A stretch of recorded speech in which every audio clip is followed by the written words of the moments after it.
That's it. Hello and welcome back to Wedding Empires. I'm your host, Jack Bowie. It is my absolute pleasure today to welcome to the podcast Elizabeth Solaru. Elizabeth, thank you for joining us. Thank you for having me. I'm really excited to be here. And I hear it's to be a lovely day in London. So we've got we've got sun. I'm so happy. Awesome. Now, the reason that we've invited you into the podcast is because you really know how to break into the luxury market. And that's something that a lot of us, might be just dipping our toes into becoming a wedding planner, but there's certainly a lot of wedding planners out there that would like to make that transition from the mainstream, I guess we'll call it, into that sort of luxury set. So talking about your background, you're a multi-award winning luxury business consultant. You're a best-selling author, globally recognized cake artist. And as a CEO and founder of Diversity in Luxury Awards, you're also now a leading voice in luxury, and you help brands and professionals navigate the exclusive world of high net worth clientele. You've got a book called The Luxpreneur. I love that. How to start and build a successful luxury brand. And it's been hailed as the ultimate blueprint for those who are looking to succeed in the luxury space. So I shouldn't have just said wedding planners, anyone who's trying to transition, into that luxury space. So today, we're going to go through, I guess, the first steps in positioning yourself, how to attract those kind of clients, the secrets to pitching, your pricing, your branding, and all of that. So let's dive in and learn from one of the experts on the matter. But I think, Elizabeth, let's start off with your personal journey. Can you share kind of, I heard you used to be a microbiologist. How did you get from that into doing what you do now? That's crazy. Right. Okay. So yes, went to university, did my degree, did my master's in medical microbiology and parasitology, and I loved microbiology. My aim was actually to be a professor in microbiology. That was my goal. And I started working for the National Health Service in this country. I was working in a diagnostic lab. So I was literally diagnosing diseases and illnesses and that sort of thing. And I enjoyed it. But I remember after about 13 years, 15 years working for the NHS, I kind of thought to myself, there's got to be more to life than being a lab rat. And I just made the decision. There were a number of things led up to it, but I made the decision to quit, and I had no other job to go to. So I remember quitting on a Monday, and I was walking on a Thursday. I was walking past the lab phone and it rang, and I picked up, and somebody said, would you like to work for us as a locum? So that was being a temp. So I said yes, obviously, because I had no other job to go to. And then I thought to myself, while I was doing that, because I had this vague idea of doing something in business, why don't I go off and do an MBA? Because in my mind, I thought, oh, the more degrees you had. So I went off, did an MBA, and then I quickly realized, the MBA is not going to get me what I wanted to do, which I still didn't know what I wanted to do. But eventually I learned how to network. And then I found myself being tapped on the shoulder, and somebody said to me, would you like to go and work for me as a headhunter? He was setting up a company. And I quickly had to dive into that world, had to learn about high-end candidates. I was recruiting finance directors and CEOs and chairmen. And I didn't know, I'd never run a lemonade stand. And these people were running multi-million pound businesses. But I quickly I learned how to stand out. I learned how to network. Thankfully, blogs were being a thing in those days. It was early 2000s or something like that. Blogs were being a thing. So I learned how to find CEOs via blogs. And then I was networking like mad. And then 2008, we know what happened. The markets fell out. And I thought, oh my God, I need to do something. And then it occurred to me that this could be a time to do what I'd always wanted to do as a child, which was bake cakes and have a cake shop. But because I come from an immigrant background where education was everything, I dare not say that to my parents, because to them, that is like family disgrace. So anyway, I then decided, okay, I'll set up my cake company, but I had a problem. How do I find clients? But then I remember thinking, okay, I will do what I've been trained to do as a headhunter, and that is cold calling. Because as a headhunter, I had to make 100 cold calls a week to CEO offices and find a way to get into the CEO diary. So that's what I started doing. I took the yellow pages and I started calling, calling, calling. And of course, all the wedding planners told me to go away. We don't know you. We already have cake makers. And eventually, after 120 calls, I finally got through to a particular office. I didn't know at the time she was the first proper wedding planner in the UK, and she happened to be the first cousin to the late Queen Elizabeth. And I got through to the office, and the young lady at the other end said, "Do you make cupcakes?" And remember, this was like 2000 and something. And I was like, "Of course we make cupcakes. I will be in your area the next 3 days. Can I bring some samples?" So I did that. So I took the samples and I was on my way back home on the bus when I got a call saying, "Lady Elizabeth would like to see you." And I'm like, "Oh my God, who's Lady Elizabeth?" And I went back and she met me. She said, "Beautiful cakes, love them, love the taste, love the appearance, love everything." And she gave me a job on the spot. So she gave me an order. Oh my God. And of course, I made a rookie mistake. I undercharged. I don't even think I charged for delivery.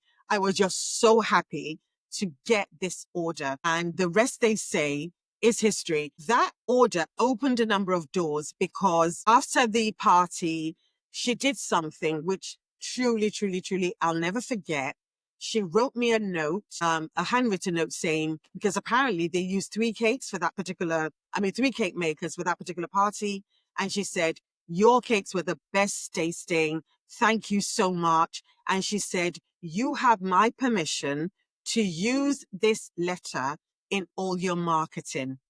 And that really helped my business. So yeah, that's my It's unbelievable. That is not what I was expecting you to say. You know, I just one of my first clients was the Queen of England. Yeah, cool. Okay, no pressure, all right? Just like diving into luxury at the highest possible end. So I guess I want to kind of know, how would you define luxury when it comes to the wedding industry specifically? Now, that is a fantastic question. And I tell you why, because many people define luxury by budget. They're defined by budget. So if you're spending over 6 figures, 7 figures, that's a luxury wedding. That is right, but not completely right in a way. Just because you've spent a lot of money doesn't mean it's a luxury wedding. I define a luxury wedding by the client, and I've broken it down based on my clients that I've looked after over the years. There's been thousands of them. I sat down during the pandemic. I looked at all the emails and all my client list. And then I realized there are 8 different types of luxury client. And yes, you can define a wedding based on budget, but you need to define a luxury wedding based on psychology. So based on psychology, I will give you 2 examples. So, and I use this a bit in when I do keynotes. You have somebody like the King of England and you have somebody like Ozzy Osbourne. According to demographics, Are they the same? They're definitely the same. you'll be surprised. They have so many similarities. So they were born in the same year. They're both white male. They both live in castles. They've both been married and divorced twice. And yeah, and they are the same age. And by the way, they are good friends. So if they both give you the same budget, say £1 million as a wedding planner, would you do their weddings the same? Well, no. Exactly. Probably not. But the thing is, though, many people haven't been able to define why not. And that's the psychology. And I know you will take a brief and etc., etc., etc. But would you use the same vendors? Would you use the same products? So that to me is around the psychology. And this is the difference between, yes, you have a big budget, but not all clients are the same. So when people talk about defining your ideal client type, they miss out a lot when it comes to the psychology of a luxury client. Wow. Okay. But then also, I guess you could have something very intimate that's luxury, and you know, I don't know why this has come to mind. Was it a successful marriage? But I think of Johnny Depp and Amber Heard, they had their own island, didn't they? I don't know how many people went, but in my mind, it's just like small with their dogs and. But that would be luxury. But again, very very a different type of wedding. Sure. So, what distinguishes a luxury client from a standard client? I suppose we've talked about that. I guess my next question's kind of like, how do you find them? Where are these people hanging out? This is I love this question because, again, I address all this in my book. So, depending on the type, you need to find where they hang out. And because that's the thing with a lot of vendors in the wedding industry, everyone automatically comes to planners. But there are only so many luxury weddings that a particular planner can do. So, you can't then say, oh, yes, I will go to a planner. So yes, you will go to a planner, but depending on the different type of luxury client, you need to know where they hang out. So some of them could hang out online. I've often spoken about that. Some of them could hang out private members clubs. Some of them could hang out in certain business conferences. Some of them, it could be tennis club. It could be a country club. You need to go to where your particular type of client, where they go to. A lot of people talk about publications, for example. Maybe they read Vogue, maybe they read certain magazines, and that is true. But you need to ask yourself, are they going to be reading Vogue to find a vendor or a wedding planner?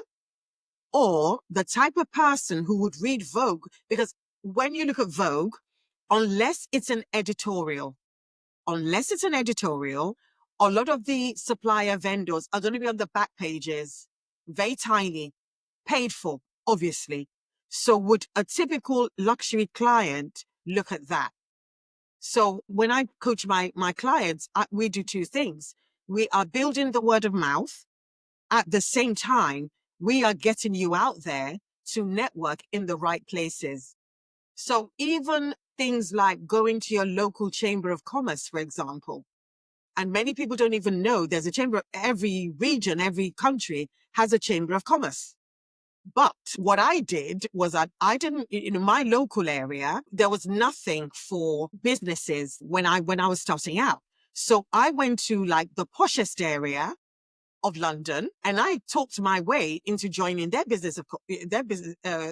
chamber of commerce. So those are things you need to do. Even for example, I remember getting a client via a security guy. So people are chatty. They like to chat. So he was a security guy, private members club. We got chatting. And by the time he saw my face 3-4 times, he was telling me about everybody. So that's what you need to do. You need to look for gatekeepers because that's as important as going to the main person. Because when I was a headhunter, the people I needed to get past were gatekeepers. So, for example, a CEO would have 3 different PAs. One would be handling the diary, one handles the travel, and one handles the actual business. Of all 3 PAs, the most important PA is the diary person, because whoever's in charge of his diary is the one who has the keys to the kingdom. And that's the PA you need to network with. So a lot of my colleagues, when I was a headhunter, they would send presents to the CEO. I would send presents to the CEO, but I'll send an even better one to the diary PA. And that way Good tip. I like this. exactly. That way they remember you. They would remember you. I literally took the same principles. Everyone you try to network with, you need to know the right gatekeeper for them. So for example, I used Ozzy Osbourne and King Charles. So King Charles, he literally has several layers of gatekeepers because his luxury client type is what I call comfort first and safety first. We know that when he travels, he comes with his own pillows. He comes with his own toilet seats. He travels like that. We know that Ozzy Osbourne, he does outlandish things. He does outrageous things For him, that would be his business manager. It could even be his stylist. So you need to know the right gatekeeper for the right client that you are targeting. And the reason it's nice to know the psychology of these clients is that in a family, in a high-end family, you can have 3 or 4 different psychological types.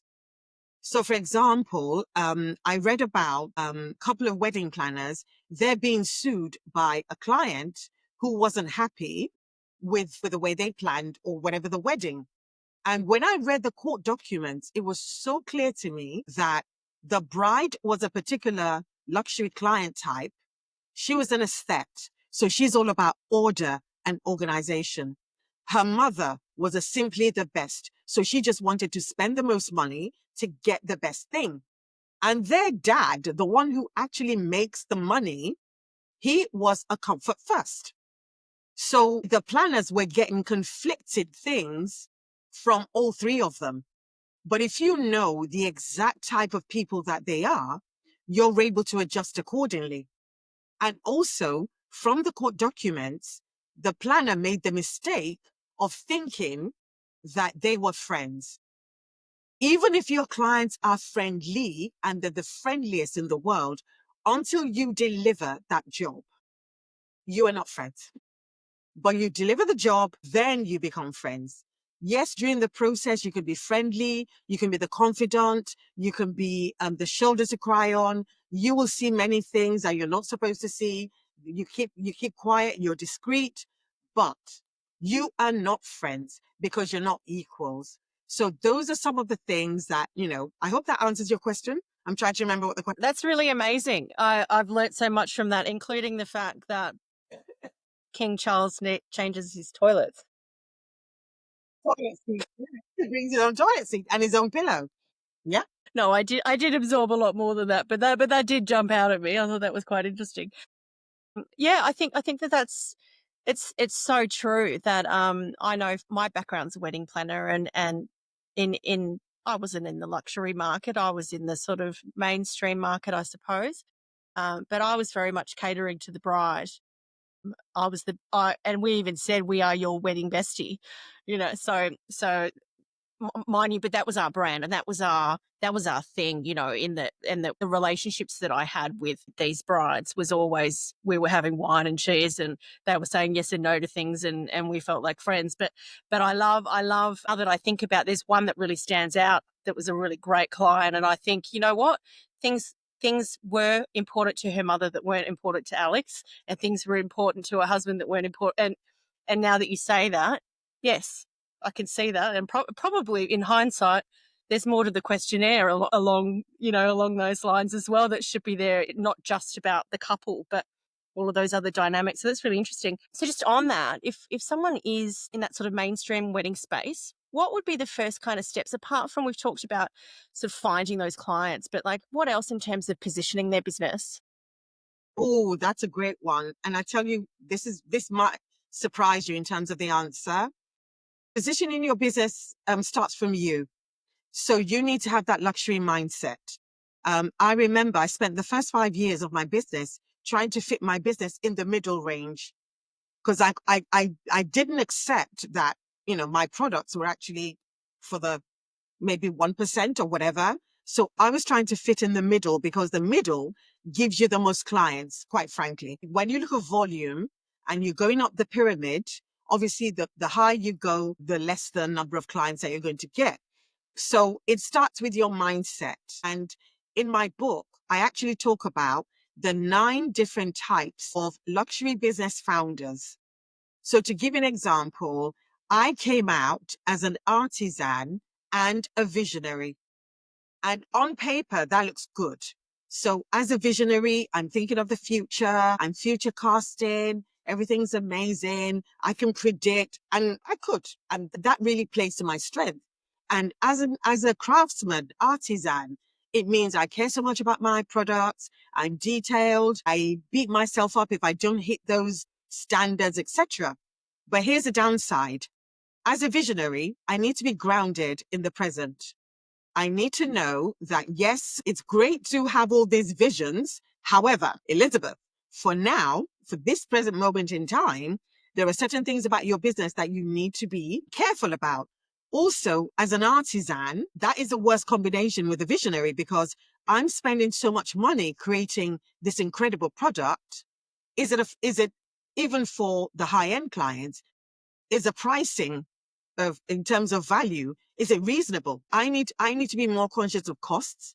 I need to be more conscious of resources and time as an artisan. And many artisans are not, because all we want to do is create. So then I then said to myself, okay, the type of people I need to work with in my business, I need to work with a great business manager. I need to work with someone who is very operationally minded, someone who can literally standardize certain processes. And also, I need to work with a great marketing person that can literally sell my vision and sell the artisanal products that I produce. Because I'm not the only talented cake maker out there. There are many of us. So those are things I had to learn about myself.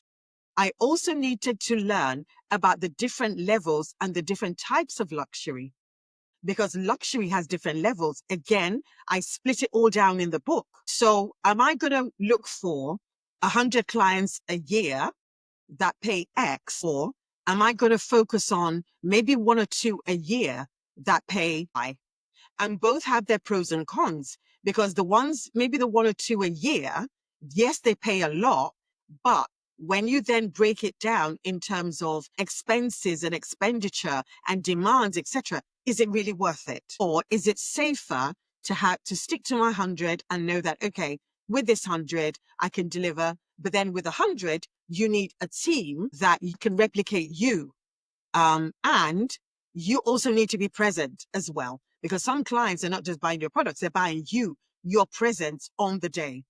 The fact that they've flown you out and they get to take a photo with you is a big deal to some clients. So those are some of the things you need to think about when you're starting out. Interesting. And what are some of the key platforms that people should be targeting and prioritizing if they're moving into that market? Okay. So online, so again, I break it down in the book. Online, for example, and I'll give a practical example. Instagram is a great one. However, many people use Instagram wrong, because they're looking for the type of luxury client that is happy being out there. And they tend to be aspirationals or simply the best who want to show off their money. And they will get inundated very soon. What you need to be looking for are those accounts that are private. And those accounts will be under a pseudonym or a nickname. It will not be under their real names, because some of them do not want that attention. So how do you find them? People ask me. I say, a lot of them like travel and fashion and blah, blah, blah, blah, blah. Go under those big brand accounts and look in the comment sections. Look for the people that the brand is replying to. So if a brand is taking the time out to reply to a particular person, that's the person you follow. And you may send a request, just wait. But when you send your request, look at other people that Instagram is suggesting to you. There you will find similar profiles and similar people. So that is a massive tip for that. Another tip is Google, for example. I don't use Google the usual way. I do my normal Google search, but then I use Google Images. I want to see who's been photographed next to who. So for example, Getty Images. Getty Images will not photograph anyone who is not of consequence. So look at the person, look at who they're photographed next to. That will give you a massive clue. Of course, you've got the usual, the Sunday Times, top whatever 100 list, the Forbes list, blah, blah, blah. However, for a certain client, they pay not to be on Forbes list. Because when you look at Forbes list, there are certain regions in the world where a lot of those names are not on that list. And that's deliberate, because they don't want the attention. So, and then there is, other things as well. You can look at family offices, but that's I can spend all day talking about family offices. So those, at least I've given 3 solid tips that you can literally do from your living room. If you're like me, I don't like leaving my house very often. So I tend to do a lot of my networking online, believe it or not. But I had to These are things I say, I, I have things in my book that you will not find on Google, because these are tips I've had to learn myself, either as a headhunter or as someone who runs a business. So you can find these people online, but you just have to have the strategic and tactical awareness. I love that. I happen to be on Getty. I think there's about 6 images of me. They might be about 20 years old. Back when I was who's who, that's another story. But now you've made my day mentioning that. So Elizabeth, I guess just to sort of finish off, what would be your advice? So sorry, I keep going back to wedding planners because that's obviously that's where I for any wedding professional that they've got their heart set on this. You've given some great advices about where the clients are, what they should be doing, what networking and all of that. But literally, what's the first step? Starting tomorrow, what the mindset needs to change. What else? Your imagery. So don't show, because a lot of people want to show range. So they show 20 products when 3 incredible products will do the job. Uh-huh. So I can say this as a cake maker. So, I have my gallery, etc. But when I did my website, I mean, my first website, I'm going back maybe 20 something years. I remember I just had one image, beautiful image at a time. So I don't do the gallery of like a gazillion images or whatever. And also you need to curate and organize and arrange. You can do it by color. You can do it by size. I don't, whatever it is you're doing, you need to organize so that way when people go on your website, they're going at you're directing them, because a lot of people that go on the website, it's like entering into a maze or a foreign country for the most part. I think about maybe 60 to 70% of people getting married who might need a planner, they might be getting married for the first time. So they need, from the very time they land on your website or your Instagram page or however they find you need to be like a Sherpa, a guide.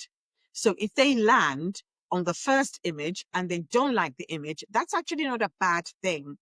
So you need to curate in such a way that makes sense. I was looking at photographers' website, and then in my head I was thinking, I could tell they've only done 2 weddings, or they've only done whatever. I wasn't getting that feeling of confidence.